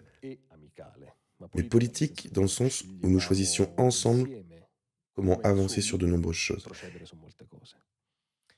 Et quand je décide de choisir ces mots, je sens que ces mots ont servi et ont servi à maintenir ensemble une communauté, un monde pour lequel Michela avait choisi de vivre et qui a aussi souffert. Elle a payé un prix très élevé. À un moment donné, nous nous retrouvons comme ça. Nous nous retrouvons parce que nous sommes attaqués. Nous nous connaissons, nous nous souhaitons, disons, du bien à distance. Mais elle venait assister à tes procès, elle était Ouais. assise dehors, elle t'attendait. Oui. En somme, il y avait beaucoup de solidarité. Ouais, oui, mais c'est pour ça. À un moment donné, nous nous reconnaissons parce que nous sommes attaqués. Et tu sais, les gens autour, même ceux qui nous respectaient, disaient « Mais qu'est-ce qu'elle fait? C'était en première page, non ?» Et ils t'attaquent. Et c'est pas comme ça. Parce que être une cible et ne pas avoir de force, quelle force as-tu? Les livres que tu écris, quelles sont tes forces? Un éditeur, ta cible te considère comme un ennemi aux yeux d'une grande partie de l'opinion publique. Et attention, il le fait avec personne d'autre, hein. C'est pas que tu dis ça avec les politiciens, mais je le répète, les politiciens ont le Parlement pour les défendre. Le Parlement est une institution qui les défend. Et c'est pour ça qu'ils ont des représentants. C'est pour ça qu'ils ont l'immunité. Donc, ils n'ont pas de procès, de poursuites, etc. Et toi, tu es seul, ciblé et continuellement sali. Tu passes ta vie à te défendre. Les mensonges qui viennent, qui te sont répétés ou dits, les accusations folles, infinies, regarde, ça te crée un problème. Même quelque chose de banal, comme les amis qui t'envoient le fameux et terrible à ne jamais faire aux personnes connues. Mais est-ce vrai que? Moi, quand je reçois un « est-ce vrai que ?», je coupe toute relation avec la personne. Donc tu te sens obligé de te défendre depuis 20 ans. Oui, depuis 20 ans. Depuis 20 ans, tu dois toujours te défendre. Tu dois toujours te justifier. Et plus tu gagnes, je sais pas comment dire, plus tu obtiens de résultats. Les résultats internationaux, des scénaristes qui ont gagné l'Ours à Cannes, les EFA, des séries qui finissent dans le monde entier. Mais où sont-ils? Nous sommes très peu. Pourtant, l'impression générale, c'est que les autres, comment dire, eux sont les scénaristes. Toi, tu es un combattant. Mais peut-être que c'est comme ça. Mais le rôle intellectuel à une époque, en fait, je dois penser à des figures comme Pasolini, mais aussi Moravia, des figures qui, dans le passé, mettaient leur œuvre en continuité avec l'engagement et le choix. Des choix que je ne peux pas partager. Pasolini était une personne qui ne partageait pas le divorce. Il avait une position très problématique sur l'avortement. Aujourd'hui, sa fanbase fuirait de lui. Ça aussi, c'est important. Je veux jamais encenser mes gens.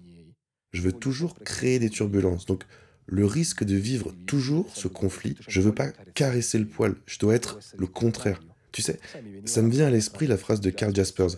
Ce qui pour d'autres est la perle, pour la coquille est la maladie. Donc les autres disent « Mais comment? Regarde ce que tu as réussi à obtenir et tu réussis à survivre avec ton travail, voire plus que survivre, tu maintiens ta vie. Après, tu sais pas la gérer, c'est ton problème. Mais regarde cette perle. En réalité, c'est la maladie. Parce que ça t'a amené à... Moi, je déteste souvent ce que je fais parce que ça me met toujours dans des ennuis. Et parfois, j'ai pas la force de réaliser ce que je suis en train de faire, les ennuis dans lesquels je me mets. Et d'un autre côté, je me demande toujours, mais comment est-ce possible qu'après tout ça, je doive encore souvent être seul à me défendre? Quand le Premier ministre arrive et dit, en fermant, je ne sais pas, peut-être en fermant Atreyu, qu'il s'occupe de la Camorra pour de l'argent. C'est insupportable. D'abord, un Premier ministre ne le dit à personne, parce qu'un Premier ministre, tu peux même pas le penser. Donc tu peux même le penser, mais c'est pas pensable pour la disproportion. Parce qu'ensuite, tu mets un doigt, tu mets une croix sur une personne, et c'est pas fait. En fait, ils l'ont pas fait. Ceux qui l'ont fait par le passé ont eu des polémiques sur polémiques. Aujourd'hui, c'est plus le cas. Aujourd'hui, le vrai risque, Tu sais, comme quand tu dis que la Rail 3 est morte, en réalité, c'est que maintenant, il n'y a pas d'attention sur ces choses-là. En étant dispersé entre les 1000 chaînes, les 1000 influenceurs, tu es beaucoup moins protégé. Dario Fo a été chassé de la Rai. Ses théâtres, ses spectacles étaient remplis de gens dans tous les théâtres italiens. Aujourd'hui, s'il vivait, ce serait pas comme ça. Il galérerait aussi en cherchant à remplir ses théâtres. Et donc, c'est comme s'il manquait une communauté pour te protéger. Et cette solitude, je la ressens beaucoup. J'ai deux questions pour conclure l'interview. Je ne sais pas si tu voulais ajouter quelque chose, si peut-être, je ne sais pas, si je n'ai pas abordé un sujet qui t'est cher. En attendant, je vais te poser une question, l'avant-dernière, qui a toujours été la dernière question que je posais dans la saison précédente. Je veux te demander si tu crains la mort. Depuis le début de l'interview, je voulais te le demander. En fait, je veux te le demander depuis 2006. J'ai pas peur de la mort parce qu'on m'en a tellement parlé que ça ressemble à une amie, toujours à mes côtés. Ce qui me fait peur, c'est de continuer à vivre comme ça. Et j'ai une peur terrible. J'ai des crises de panique, littéralement. Il me manque le souffle. Je dois me dire que je suis en sécurité, je commence à transpirer. J'ai perdu le sommeil à cause de ça. De continuer à vivre dans ces conditions et sous cette pression. La mort, non, elle viendra de toute façon si elle devait arriver. Tu sais, depuis que j'ai 26 ans, aujourd'hui j'en ai 44, on me parle sans cesse de la mort. Je vais à des procès avec des camorristes et ils parlent de la mort, d'assassinat. Et ça m'a amené à la voir de loin. Et comme je le disais avant, quand tu regardes quelque chose, quand tu l'observes, quand tu le racontes, ça te fait plus peur. Alors que ma vie, je n'arrive même plus à voir ce qu'elle est devenue. C'est donc ça qui me fait peur. Continuer à vivre comme ça. Ma dernière question, peut-être que cela pourrait sembler banal, mais pour moi, elle est très profonde. Je veux te demander, comment vas-tu? C'est pas banal. Et comment je te réponds maintenant? Et Comment vas-tu sincèrement? Comment te sens-tu? la sincérité en général me gêne. Donc je vais te donner une réponse embarrassée. Malheureux. Je suis très malheureux. Et si tu me poses une autre question, en me demandant qui me rend malheureux, la réponse serait probablement moi-même. Et tu ajouterais, parce que tu me connais, c'est toujours comme ça. Non, c'est que ça me fait peine de finir l'interview de cette façon. J'aimerais aussi te donner un câlin. Je te le dis franchement, ça me fait de la peine de te voir comme ça. J'ai utilisé un terme que ma mère utilise souvent à mon sujet, tourmenté. On a fait une pause avant et quand on a recommencé, je t'ai vu avec les yeux fermés, te concentrant. Et je te vois très inquiet, non? Et ça me peine parce que tu ne vois pas ta valeur, tu sais. En ce moment, tu es en train de drainer énormément de négativité. En effet, c'est l'espoir que je me suis donné dans cette phase de ma vie. Après tout, je pense que j'ai 44 ans, je suis dans la course depuis 20 ans.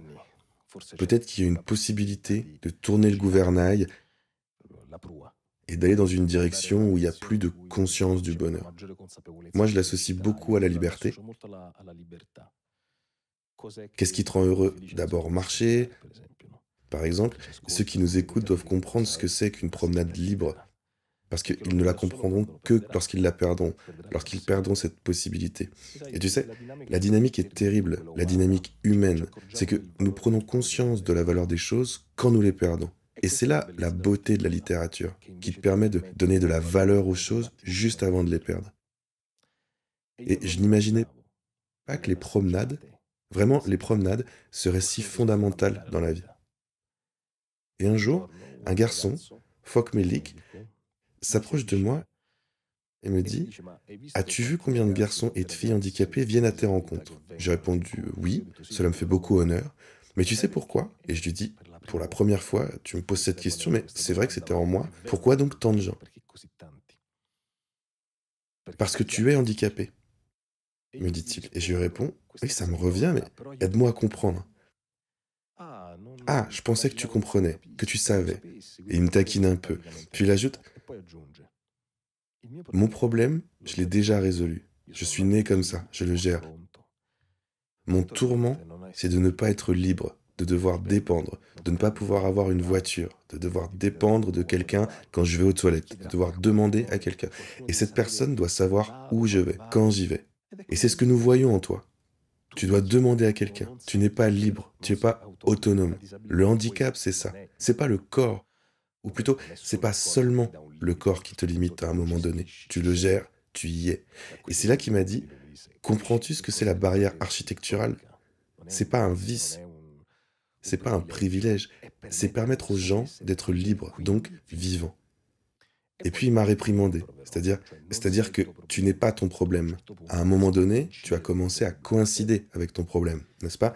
Et donc même les œuvres que tu fais, non, et c'est incroyable, elles allaient toutes dans la direction de la guerre. Tu as cité Wisława Szymborska. Quand je parle de cette poétesse polonaise sur Rail 3, elle vend 300 000 copies. Et je raconte son histoire, et je cite le plus beau vers, selon moi, du XXe siècle. Je sais que je dis quelque chose de fort, mais c'est « Écoute comme ton cœur bat fort ». Un vers si simple pour décrire l'amour. « Écoute comme ton cœur bat fort ». Boum. Cette chose, quand j'ai la chance de la réaliser, je pense qu'à partir de demain, j'aurai la possibilité d'accéder à mes projets de vulgarisation littéraire. Et pourtant, je suis encore arrêté, une autre fois, par la politique. Nous établissons un record imbattable. Imbattable. Sur Rail 3, personne ne vient te donner une émission. Il y a toujours un élément de contraste et de peur. C'est ce qui te fait sentir, comme dire, alors ils choisissent les innocents. Alors ils choisissent ceux qui sont plus gérables. Tu te souviens? Non, d'une phrase qu'on disait il y a beaucoup d'années. Seulement si tu es manipulable, tu peux faire de la politique. Car si tu n'es pas manipulable, tout le monde aura peur de toi, de ton choix libre. Cependant, si tu es manipulable, ils pourront toujours te conditionner. Et ainsi tu feras pas peur. Et tu auras une marge d'autonomie et un très grand degré de conditionnement. Et donc, j'espère beaucoup, si j'ai une seconde vie dans cette vie, c'est-à-dire la deuxième partie de ma vie, pouvoir enlever ces poids. Et peut-être même en parler. Je crois que c'est la première fois que je réussis à aborder tout ça. C'est un peu comme mettre de l'ordre dans un parcours, dans une route, disons longue, que tu as parcourue, mais que tu sais n'être pas la dernière partie. Je te le souhaite de tout cœur.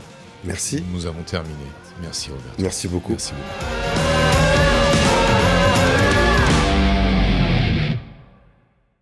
Salut tout le monde, merci de m'avoir si bien accueilli dans cette saison avec ce nouveau projet. J'espère que l'âme de One More Time puisse continuer à vous toucher et que les épisodes continuent à vous plaire. Je vous laisse ici autour de moi d'autres interviews que je vous conseille fortement qui m'ont vraiment touché. Je vous remercie et belle allée.